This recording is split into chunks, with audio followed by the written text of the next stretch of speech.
मनोरुग्णालयातील माणुसकीच्या सेवेला सलाम. हरवलेला शिवम आणि पुन्हा सापडलेलं घर. 10 वर्षांपूर्वीचा तो दिवस. उत्तराखंडातील एका गावातून शिवम पुरात वाहून गेला. परिस्थितीशी झगडत महाराष्ट्रात आल्यावर शिवम संभाजीनगरमधील वैजापूर येथे मंदिरात पुजारी म्हणून काम करू लागला. या काळात मंदिरात चोरी झाली. चोरट्यांनी त्याचे नाव घेतल्यामुळे त्याच्यावर गुन्हा दाखल झाला. याचा त्याच्या मनावर परिणाम झाला. या दरम्यान मानसिक संतुलन बिघडल्यानं पोलिसांनी उपचारासाठी त्याला 2021 मध्ये येरवाडा मनोरुग्णालयात दाखल केले होते. या सर्व आघातात तो सर्व काही विसरला.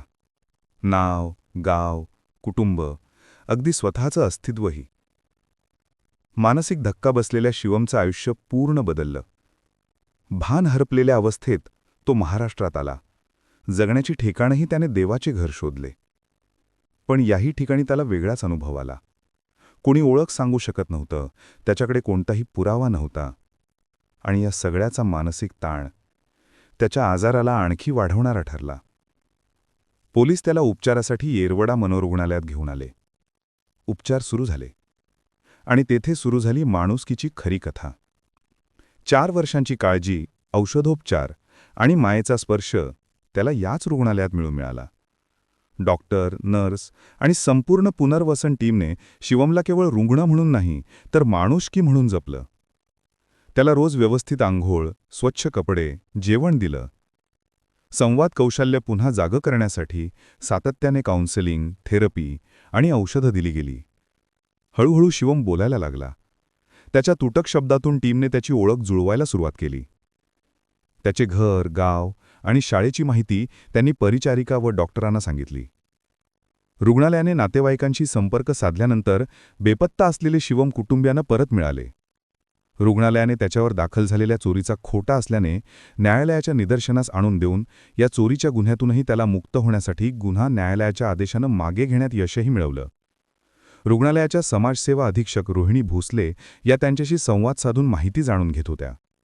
संवादातून त्यांना त्याचे गावाचे नाव कळालं व त्यांनी गुगलवरून माहिती काढून स्थानिक पोलिसांशी व्हिडिओ कॉलद्वारे संवाद साधला व त्यानंतर नातेवाईकांशीही संपर्क साधला. तेव्हा केदारनाथ येथे अतिवृष्टीमध्ये शिवम वाहून गेले होते आणि नातेवाईक आणि पोलिसांनी प्रयत्न करूनही ते मिळून आले नाहीत. त्यामुळे त्यांना मृत घोषित करण्यात आले होते. आणि अखेर 10 वर्षांनंतर त्याच्या मूळ गावाचा धागा सापडला.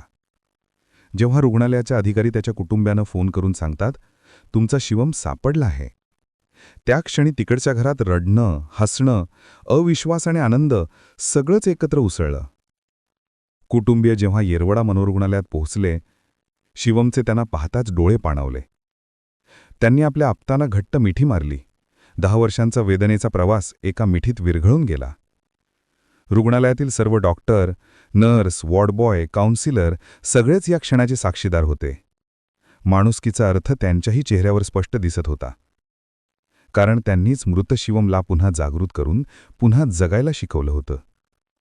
पुरात वाहून जाणे, मंदिरात आश्रय घेतला असताना चोरीचा गुन्हा दाखल होणे आणि पुन्हा मानसिक आजारात जाणे व त्यातून मुक्तता होणे, हे तसे अगदी दुर्मिळच.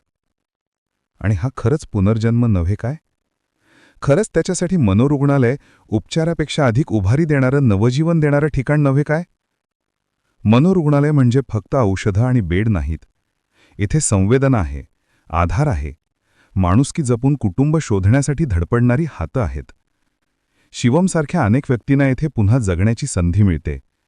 त्यांना पुन्हा नाव मिळतं, ओळख मिळते आणि सर्वात महत्त्वाचं, कुटुंबाचा हात पुन्हा हातात येतो. रोहिणी भोसले म्हणतात, आम्ही फक्त उपचार देत नाही, आम्ही मन जोडतो.